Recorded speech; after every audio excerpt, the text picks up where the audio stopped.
back to Coast 94. It's your boy Kazama Tanra, and today I bring you back with another review. So before we start off with this review, guys, I'd love for you guys just to hit or smash that subscribe button, turn on the post notifications to be alerted when a new video drops, and share this video with your friends and family to make this channel go bigger and bigger. So let's get started with the cinematic shots.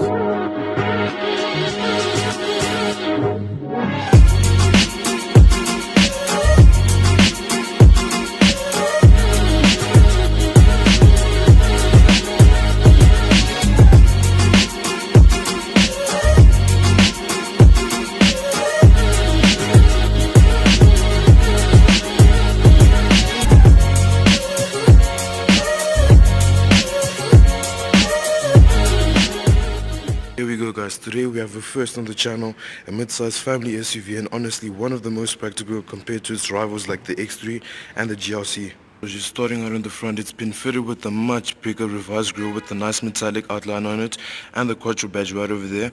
We have our two blind spot detectors right in front of the bumper, and then we have our LED matrix headlights, and below that we have our headlight washers. Here we go, coming onto the side. I really love this paint job of the car, and the color of this car is called Ibis White, and it is a perfect color. So then moving on to the rims, these are the 18-inch 5-spoke ILO wheels, and then moving on to the side we've got our two-piece design, which is a silver finish to it. You can see coming in at the back we've got our rear tail lights, and then we've got our two reflectors on either sides of the car, and then we've got our blind spot detectors. And then coming onto the exhaust, it's actually quite discreet, you really can't see it, but they're just down below over here. Moving on to the engine specs, this is a 2-liter TDI turbocharged diesel engine making 140 kilowatts and 400 newton meters of torque. The average fuel economy on these cars are about like 5.2 liters to the 100, and a sprint from 0 to 100 will approximately take you 7.9 seconds. Then jumping into the cabin, I really want to speak about the steering wheel. It looks way different than the other steering wheels that you would find in your SUVs that are competing with this Q5. So then it really looks good and has a real dynamic feel to it. Actually looks dynamic. And then we've got our media controls integrated into the steering wheel. And then if we quickly speak about the gauge cluster over here, on the left hand side we've got our rev counter, and then on the right hand side we have our speedometer.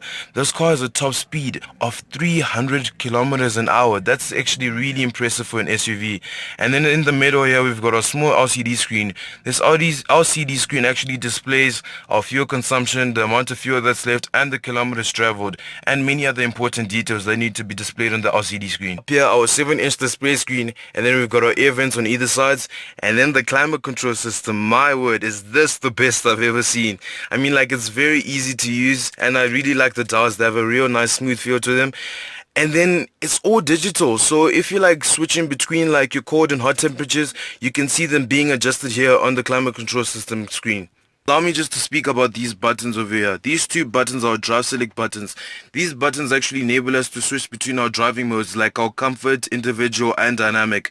And then over here we have our traction control button, and then here we've got our parking sensors button just to turn off that annoying sound or that beat that might be going on and off.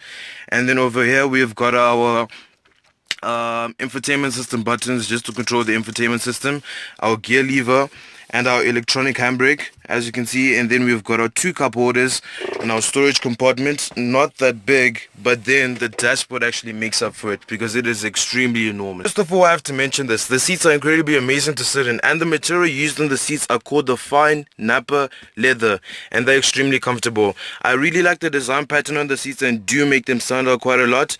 And then over here we've got our armrest. And then down here we have our climate control vents for the rear passengers and another 12-volt socket. Just quickly speak about the boot space. Let's open that up. So I'm not going to bring any stats because this speech just pretty much speaks for itself. It's just incredibly massive, and here you have actually the confidence to fit in your disassembled bike here at the back and possibly a few bags. And then you don't have to manually close it. It's just a click of a button away. That is a review on the Audi Q5, guys. I hope you enjoyed that video. If you enjoyed that video, make sure to leave a big thumbs up on this video. Stay tuned to the channel and stay blessed.